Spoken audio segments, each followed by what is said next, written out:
முதலமைச்சருடைய அமைச்சு சார்ந்த விடயங்களிலே நிதி மோசடி நடக்கவில்லையா? முறைகேடுகள் நடக்கவில்லையா? சட்டவிரோதமான நியமனங்கள் நடக்கவில்லையா? இடமாற்றங்கள் நடக்கவில்லையா? அத்தனையும் நடந்திருக்கின்றன. ஆண்டி 4 மாதமாய் பியவனை வேண்டி கொண்டு வந்தவர்கள் தோண்டி அதை கூட்டாளி போட்டுள்ள தாண்டி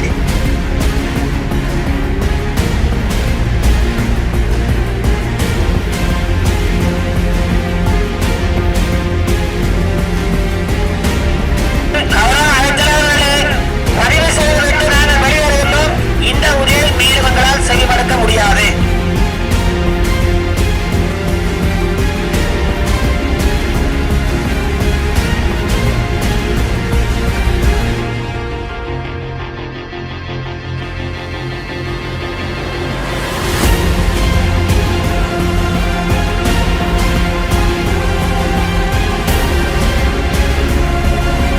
அமைச்சராகிய நான் தெரியாமலேனும் நிர்வாக விடயங்களில் தவறிழைத்து விடக்கூடாது என்பதில் விழிப்பாக இருந்தார்.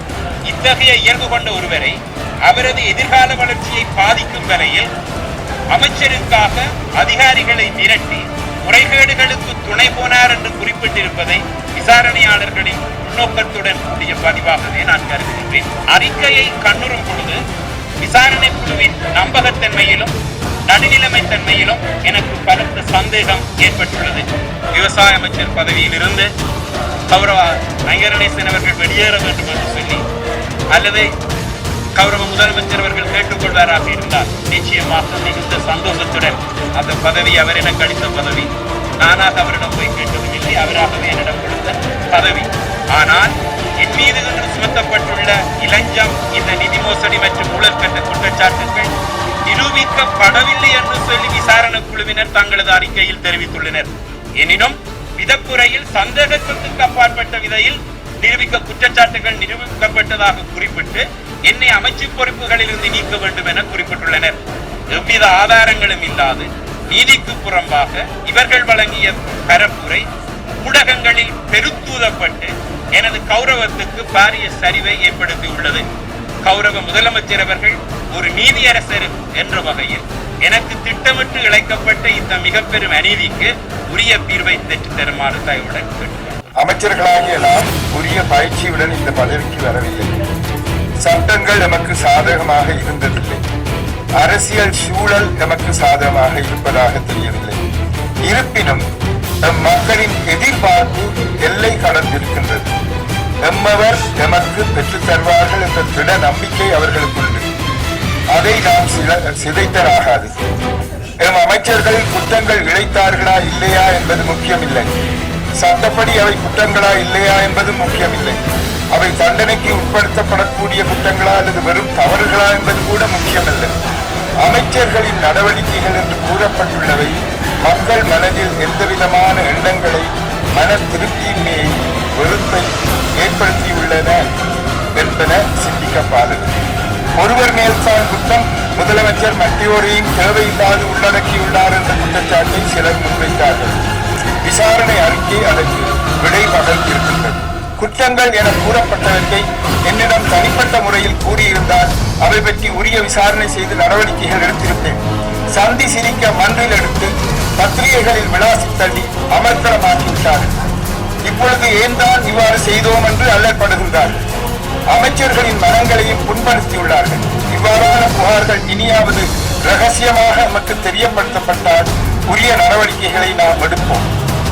பண்டோராவின் பட்டியை திறக்காதீர்கள் என்றார்கள், திறந்தார்கள். அத்துடன் வேண்டத்தகாத பலவும் வெளியே வந்துவிட்டன. அதுபோல் இதுவரை நடைபெற்ற செயல்பாடுகள் யாவும் என் எல்லோருக்கும் பாடமாக அமையட்டும். தனிப்பட்ட குரோதங்களுக்கும் பதவி ஆசைக்கும் பேராசைக்கும் நம்மை அடிமைப்படுத்திக் கொண்டால் வரக்கூடிய விளைவுகளுக்கு எங்கள் எல்லோரதும் இதுவரையான நடவடிக்கைகள் சாட்சியமாக அமைகின்றன. பதவி ஆசையானது நம்முள் சிலரை வழிநடத்தி கொண்டிருக்கின்றதோ என்றும் கண்ண வேண்டியுள்ளது. தாந்தோன்றித்தனமாக அமைச்சர்களை நியமிக்க முடியாது.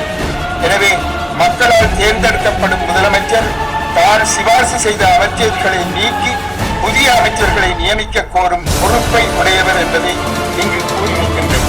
கௌரவ அமைச்சர்கள் திரு குருகுலராஜா மற்றும் திரு ஐங்கரநேசன் ஆகியோரை தாமாகவே தமது பதவிகளை தியாகம் பண்ணுமாறு வேண்டிக் கொள்கின்றோம்.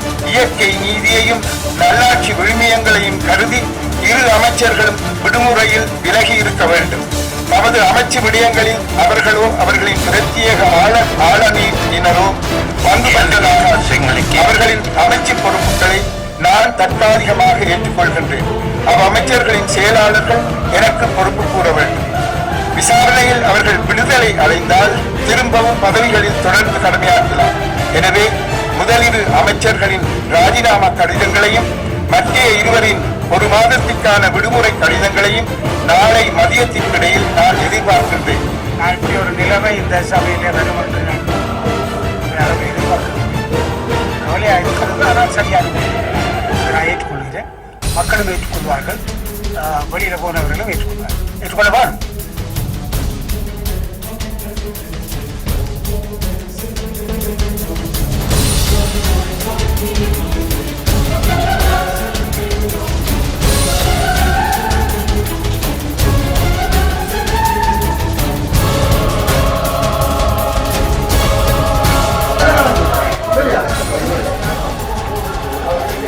இந்த நிமிஷம் வரைக்கும் எதிர்கட்சியாக இருந்தால் கூட கௌரவம் போகக்கூடாது. எனக்கு சபை ஆவணப்பட்டிருக்கிறாங்க. நாங்கள் நடக்கிறோம்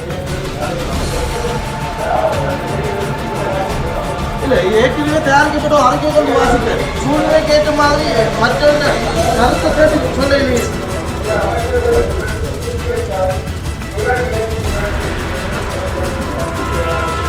இருக்கக்கூடாது. அதை தூக்கக்கூடாது. அது ஒன்றும் மனசாட்சி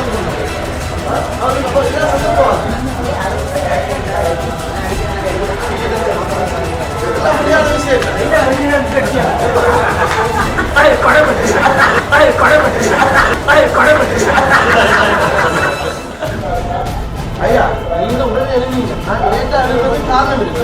நான் சின்ன பிள்ளையா இருந்தாலும் என்ன சொல்றதுன்னு பார்ப்போம். அதுக்கு கூட நாங்கள் கிரியேட் பண்ணி அதுக்கு எல்லாம் நமக்கு எழுதி கொண்டு வந்து வாசிச்சு எல்லாரும்